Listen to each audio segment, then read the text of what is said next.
कहानी की शुरुआत अमेज़न जंगल से होती है, जहाँ पे एनबो नाम की एक लड़की एक ट्रैप लगाकर उसमें शिकार के फंसने का इंतजार कर रही थी। तभी उसे याद आता है कि उसने ट्रैप में चारा तो लगाया ही नहीं, तो वो जल्दी से उस ट्रैप में चारा लगाने जाती है।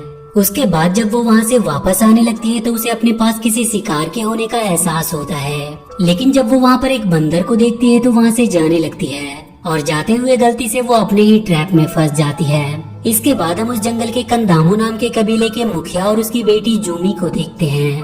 वहाँ का मुखिया वहाँ पर आए मुसीबतों से काफी परेशान था, क्योंकि कंदामो एक बहुत ही बुरे श्राप से गुजर रहा था, जिससे वहाँ के तालाब की मछलियाँ अपने आप मरने लगी थी और उस कबीले के लोग काफी बीमार और कमजोर होने लगे थे।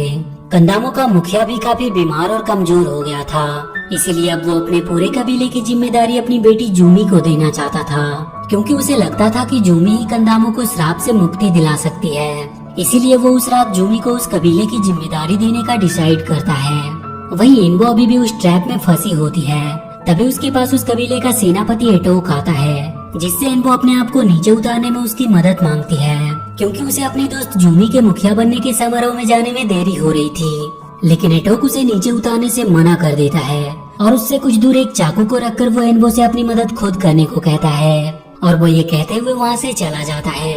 एनबो उस चाकू को लेने की काफी कोशिश करती है, लेकिन वो उस तक पहुँच नहीं पाती। कुछ समय बीत जाने पर एनबो के पास वाका और डिलो नाम के दो रूहानी फरिश्ते आते हैं। वो जब उन दोनों को देखती है तो उसे लगता है कि वो कोई सपना देख रही है, लेकिन जब वो दोनों एनबो को उस ट्रैप से नीचे उतारते हैं तो उसे यकीन हो जाता है कि वो दोनों सच में उसके सामने हैं। इसके बाद वो तीनों जूमी के समारोह में जाते हैं। एनबो उन दोनों रूहानी फरिश्तों को समारोह से कुछ दूर ही रुकने को कहती है और वो उनसे कहती है कि मैं जब तुम्हें बुलाऊंगी तभी आना। इधर जूमी काफी उदास होती है, क्योंकि इतने खास दिन पर भी उसकी सबसे अच्छी दोस्त उसके साथ नहीं थी। जूमी को कंदामो के मुखिया का हार पहनाकर वहाँ की जिम्मेदारी सौंप दी जाती है और थोड़ी ही देर में वहाँ पर एनबो भी पहुँच जाती है, जिसे देखकर जूमी काफी खुश होती है और थोड़ी नाराज भी होती है, क्योंकि उसने आने में आज काफी देर कर दी थी। एनबो जूमी को खुश करने के लिए उससे कहते हैं कि मैंने तुम्हारे लिए एक तोहफा लाया है। वो रूहानी फरिश्ते जो इस कबीले के श्राप के कारण जंगल से गायब हो गए थे, वो उन्हें वापस लेकर आई है और वो उन्हें आवाज लगाकर सबके सामने बुलाती है, लेकिन वो दोनों वहाँ पर आते ही नहीं हैं। इस पर सभी कबीले वालों को लगता है कि एनबो झूठ बोल रही है और पूरे कबीले वालों के सामने एनबो की बेइज्जती होती है और इस बात से दुखी होकर एनबो वहाँ से चली जाती है। पर एक बार फिर से वो दोनों रूहानी फरिश्ते एनबो के पास आते हैं, जिन पर एनबो काफी गुस्सा करती है। तो वो दोनों उसे बताते हैं कि इस जंगल की ये हालत ये कोरोना नाम की एक डेमन के श्राप के कारण हुई है और वो इस श्राप को खत्म करने का उसे तरीका भी बताते हैं। वो बताते हैं कि इस जंगल में कहीं पे एक ऐसा पेड़ है जिसकी जड़ें इस श्राप को पूरी तरह से खत्म कर सकती है, लेकिन उन्हें ये नहीं पता कि वो पेड़ कहाँ पर है। पर वो किसी को जानते हैं जो उनकी मदद कर सकता है। वो एक विशाल कछुआ है जिसे लोग मतुलो मामा के नाम से जानते हैं। ये सब जानने के बाद एनबो जूमी के पास आती है और वो उसे वो सब कुछ बता देती है, लेकिन जूमी को एनबो की बातों पर विश्वास नहीं था और वो वहाँ की मुखिया होने के कारण उसे आदेश देती है कि वो मुतेलो कछुए को ढूंढने के लिए इस कबीले को छोड़कर कहीं जा नहीं सकती। इस बात से एनबो काफी दुखी होती है, तो उसके पास उसकी दाई माँ कानो आती है, जो उससे कहती है कि तुम एक बहुत ही खास लड़की हो, इसीलिए वो रूहानी फरिश्ते तुम्हें दिखे। इसके बाद वो एनबो को बताते हैं कि उसकी माँ को भी इस जंगल के रूहानी फरिश्ते दिखते थे। एनबो उनसे अपनी माँ के बारे में और जानना चाहती थी, लेकिन उसे बाकी की बातें कल बताने का बोलकर उसे सुला देती है। अगले दिन एनबो जूमी के पास आती है और वो उससे कानू के पास जाकर उसके और उसकी मॉम के बारे में जानने को कहती है। उसके काफी रिक्वेस्ट करने पर जूमी एनबो के साथ कानू के पास आती है, पर वहाँ पर उन्हें पता चलता है कि कानू की तो मौत हो चुकी है। ये सब देखकर वो दोनों काफी दुखी होते हैं। तभी वहाँ पर उनका सेनापति एटोक आता है, जो कानू की मौत का जिम्मेदार एनबो और उसके रूहानी फरिश्ते को मानता है। इस बात से एनबो काफी दुखी होकर वहाँ से भाग जाती है, पर एटोक अपनी सेना के साथ जाकर उसे पकड़ने की सोचता है। इस पर जूमी उसे ऐसा करने से मना भी करती है, लेकिन एटोक उसकी बात नहीं मानता और वो वहाँ से एनबो के पीछे जाने के लिए निकल पड़ता है। इधर एनबो एक पेड़ से लगकर काफी रोती है। तभी उसे वहाँ पर एक छोटा सा कछुआ दिखाई देता है, जिसे देखकर उसे मुतेलो मामा की याद आती है और वो उसकी खोज में निकल पड़ती है। काफी दूर आगे जाने पर जब उसे भूख लगती है तो वो एक पेड़ से फल तोड़कर खाने की कोशिश करती है, पर तभी उस पेड़ के सारे चमगादड़ एनबो पर हमला कर देते हैं और वो उसे उड़ाकर अपने साथ ले जाने लगते हैं। पर इससे पहले कि वो चमगादड़ एनबो को कोई चोट पहुंचाते, वहाँ पर वो दोनों रूहानी फरिश्ते आकर उसे बचा लेते हैं। एनबो उन दोनों को अपनी दाई माँ की मौत की खबर सुनाकर रोने लगती है। इधर एटोक एनबो को जंगल में ढूंढ रहा होता है, तो उसे उस जंगल में एनबो की एक तीर मिलती है, जिसे देखकर वो समझ जाता है कि एनबो इसी रास्ते से आगे गई है। उधर जूमी अपने डैड को बताती है कि एटोक ने उसकी बात नहीं मानी और वो अपनी सेना को लेकर एनबो के पीछे उसे मारने गया है, और इसीलिए तुम्हें किसी भी तरह से एटोक को रोकना होगा। ये बात सुनकर जूमी अपने 2 सैनिकों के साथ जंगल में उन्हें ढूंढने जाती है। इधर एनबो और उन 2 रूहानी फरिश्तों को रास्ते में जब भूख लगती है, तो वो दोनों एनबो को तीर से फल तोड़ने को कहते हैं, लेकिन एनबो के सारे तीर रास्ते में ही खत्म हो गए थे। इसीलिए डीलो उसे एक घास की तीर देता है, जिसे देखकर एनबो कहती है कि इससे कोई फल कैसे टूट सकती है। तो डीलो उसी तीर से वहाँ के फल को गिरा कर दिखाता है, और वो उससे कहता है कि हमें हमेशा अपने आप पर भरोसा होना चाहिए, क्योंकि भरोसे के बल पर हम किसी भी काम को बहुत आसानी से कर सकते हैं। फल खाने के बाद वो तीनों ग्रेट रिवर की ओर निकल पड़ते हैं, और कुछ देर आगे बढ़ने के बाद उन्हें जंगल से निकलता हुआ धुआं दिखाई देता है, और असल में वो कोई धुआं नहीं बल्कि डिमन याकुरोना होता है, जिसे देखकर वो तीनों भागने लगते हैं। वहीं एनबो देखती है कि कुछ आदमी जंगल में खुदाई कर रहे हैं, जहाँ पे काफी पॉल्यूशन होता है, और तभी एनबो की नजर एक आदमी पर जाती है, जो कि उस डिमन याकुरोना के वश में था। और जब एनबो उस आदमी से नजरें मिलाती है तो वो भी उसके वश में होने लगती है।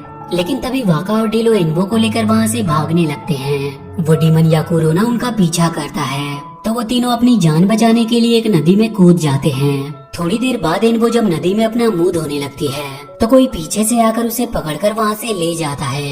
दरअसल वो कोई और नहीं बल्कि उनका सेनापति एटोक होता है। वो एनबो को मारना चाहता था, क्योंकि उसका मानना था कि जो उसके कबीले में श्राप फैला है वो एनबो की वजह से है, और उसकी मौत के बाद वहाँ पर सब कुछ ठीक हो जाएगा।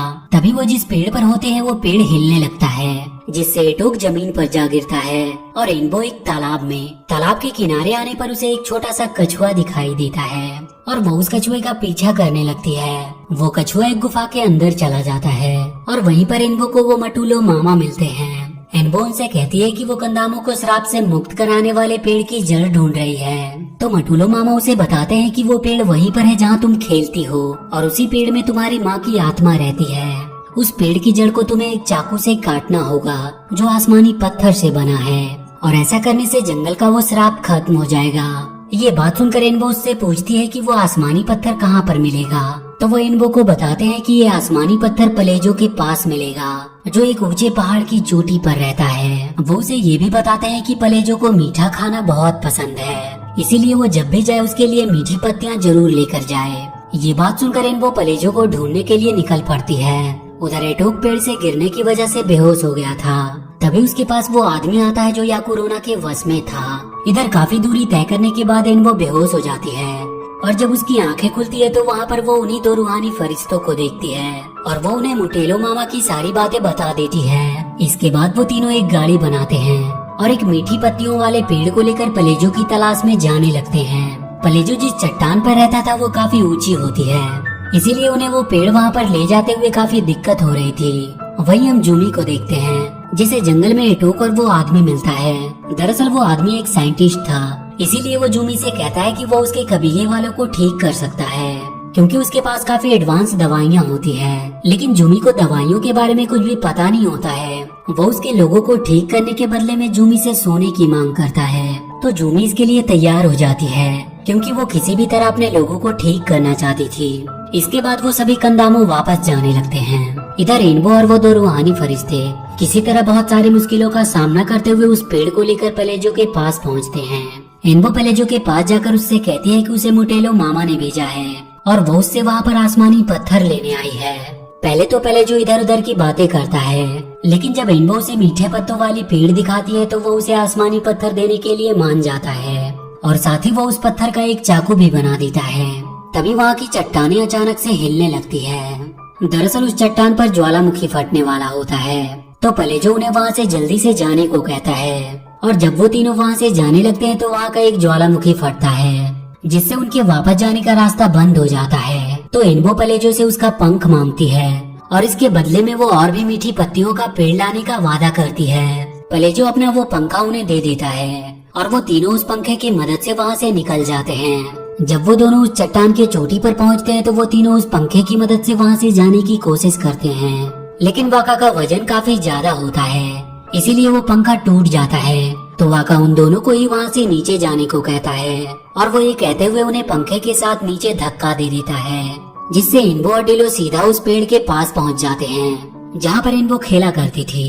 और थोड़ी ही देर में वाका भी ज्वालामुखी के वेपर की मदद से उनके पास पहुँच जाता है। इसके बाद वो तीनों पेड़ के पास जाते हैं जहाँ इन्बो उस पेड़ की जड़ को उस आसमानी पत्थर की चाकू से काटने जाती है, पर तभी वहाँ पर जूमी आ जाती है जो इन्बो से कहती है कि अब इसकी कोई जरूरत नहीं, क्योंकि एक आदमी ने उसके डैड को ठीक कर दिया है और अब वो पूरे कबीले वालों को ठीक कर देगा। इन्बो जूमी के साथ जाती है और जब वो उस आदमी से मिलती है तो वो काफी डर जाती है और वो जल्दी से भागकर घर के बाहर आ जाती है। जूमी जब इन्बो से पूछती है कि क्या हुआ तो इन्बो से बताती है कि वो आदमी एक डीमन है, लेकिन जूमी उसकी बातों पर विश्वास नहीं करती क्योंकि कभी भी उसे इन्बो की बातों पर विश्वास ही नहीं था। इधर एटोक जब उस साइंटिस्ट को देखता है तो उसे भी उसकी असलियत के बारे में पता चल जाता है और वो भागता हुआ इन्बो के पास आता है जो उसी पेड़ के नीचे बैठी थी। इसके बाद वो अपने किए की इन्बो से माफी मांगता है क्योंकि उसे पता चल गया था कि इन्बो सब कुछ सही करना चाह रही थी। और इसके बाद वो दोनों उस चाकू से उस पेड़ की जड़ को काटते हैं। पेड़ के कटने के बाद उसमें से इन्बो की मॉम निकलती है, जिससे मिलकर इन्बो काफी खुश होती है। इन्बो की मॉम अपनी शक्ति से एक तीर बनाकर उसे देती है।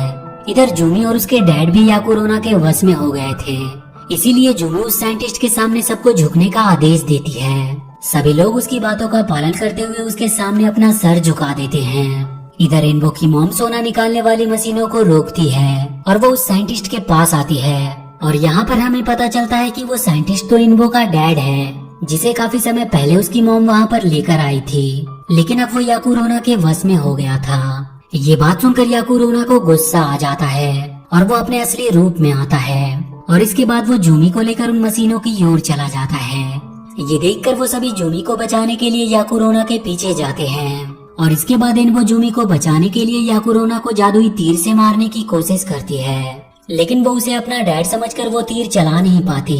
तभी वहाँ पर उसकी मॉम आती है और वो उसे समझाती है कि वो तीर अपने डैड पर नहीं चला रही बल्कि उसके अंदर मौजूद उस डीमन पर चला रही है। और इसके बाद इन्बो उस पर वो तीर चला देती है, जिससे उस डीमन याकुरोना की मौत हो जाती है और उसके डैड अपने असली रूप में आ जाते हैं, जिनसे मिलकर इन्बो काफी खुश होती है।